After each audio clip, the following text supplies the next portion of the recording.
last week on Legally Kidnapped. Good evening.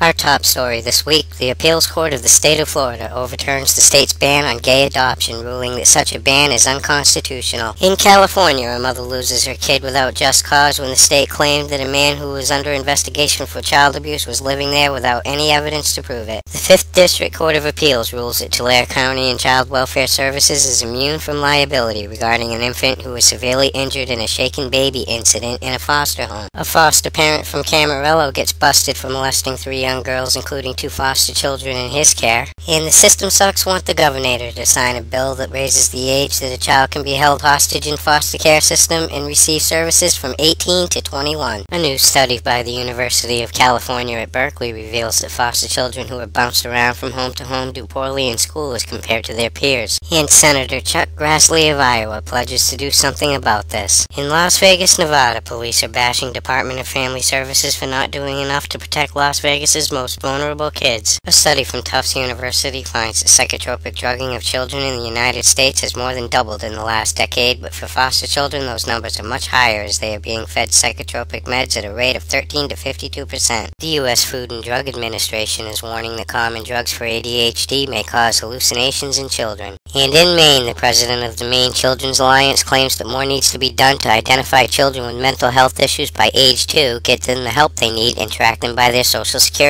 number. In Illinois, adoptive parents choose to make the heartbreaking decision to give up their 7-year-old adopted daughter who they say is psycho. And at least 18 cases of rape or sexual abuse of children have been reported at Chicago area psychiatric hospitals since July of 2008, with most of these kids being wards of the state. In the Netherlands, more than 100 cases of sexual abuse have been reported in state-run children's homes. In Ireland, a study reveals that husbands are ejected from their homes in 99% of divorce cases. In Australia, the number of children being stolen into foster care jumps by nearly 11% over the last year. In Fiji, the government is about to start imposing $5,000 fines for doctors who don't report any little thing to local authorities. It's National Failure to Protect Week in jolly old England because children are at risk of harm due to inadequate and late assessments by Kent County Council's Social Services team. The Birmingham Council has been ordered by the court to improve child protection after the same Ofsted report judges them to be inadequate at safeguarding children. In another report, 4 young children were let down by 46 separate agencies which failed to protect them from a dangerous pedophile for almost 2 decades. And the 2 dumbass social workers who were sacked due to their failures in the Baby P case say that they thought that the kid's mother was a lovely parent who just needed a little support. In Canada, a shrink is blaming parents for their kids' insensitivities to violent acts such as sexual assault because they're not monitoring what the kids are watching on television. In Saskatchewan, the real father of a boy who died in foster care is lobbying for a public inquiry into the circumstances surrounding the death of his son. The father also says that the kid's grave was vandalized. A false accuser writes a book explaining her excuses for falsely accusing her father of sexual abuse, claiming false memory syndrome. In Texas, the child protective industry is holding a town hall meeting seeking public input aimed at addressing the overrepresentation of African American children in the foster care system. In entertainment news this week, Jodie Foster publicly pledges her support for her good friend Mel Gibson in his time of need and brags about his powerful and moving performance in Her Beaver, which for all you gutter brains out there is the name of their latest movie. And the father of the teenager who Miss Foster beat recently for taking her picture responds to this by saying like attracts like. Meanwhile, Oksana, who is blaming Mel for her tarnished public image, is launching a public relations campaign. Porn star Janine Lindemulder is claiming parental alienation after ex-husband Jesse James turned their daughter against her. In Virginia, an 18-year-old foster child is found guilty of raping his 55-year-old foster mother, and an adoptive parent of 8 is charged with aggravated sexual battery of a child, amongst other things. A Walton County foster parent is charged with criminal abuse in the 1st degree after beating a 3-year-old black and blue. The state of Connecticut tries to end federal oversight of its Department of Children and Families, but the judge says no way, citing a lack of progress towards addressing the issues that put them under the watch of the feds in the first place. In Indiana, foster parents are up in arms over funding changes that would reduce their payment rates. And the state of Nebraska isn't paying its foster parents at all these days. A number of groups that help families navigate the Nebraska child welfare system are about to close their doors thanks to budget cuts. And finally, tonight, 2 New York caseworkers are suspended over failing to protect a malnourished 4-year-old girl who died. And believe it or not, the agency actually admits fault in this case. For these stories and all the latest dirt on the child protective industry, visit www.legallykidnapped.com. And until next week, this is Baby LK.